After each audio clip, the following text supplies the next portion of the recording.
Okay, so I've sewn that first checkerboard of the 6 down the side. The next thing to do is to sew this one with the 8 onto the bottom. Remember, you've got 2 seams here that you can lock and pin. If you've pressed these seams as per the instructions, that seam's going to the right, this one's going to the left, this one's also going to the right, and that's going to the left. So you'll be able to lock and pin both of those. So just take them. Slide them in.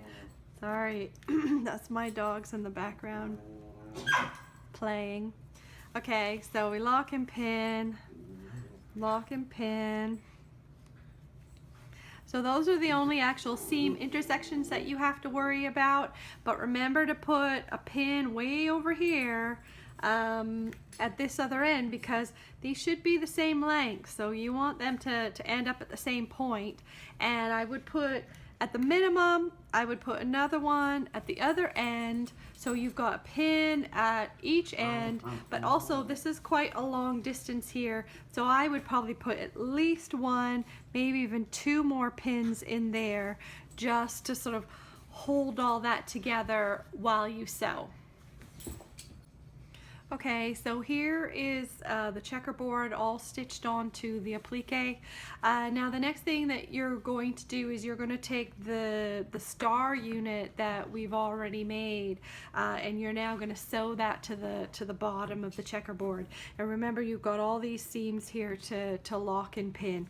And if you come across one where they're going in the same direction, don't worry about it. Just whichever one's convenient, push it in the opposite direction so that they're going the opposite way. And it'll be fine, I promise. Okay, so I've now sewn those 2 star units onto the bottom of that section. So that's all we need to do with that before we then sew it onto the snowball unit section.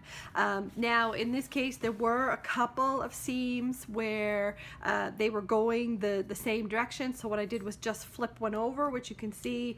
This is the one that I flipped over here and here, and what you can do after you've flipped it over and you've sewn it is just clip it shy of the, don't go all the way to the line of stitching obviously, but just clip that near the seam and just give that another press, and nobody's gonna know your little secrets.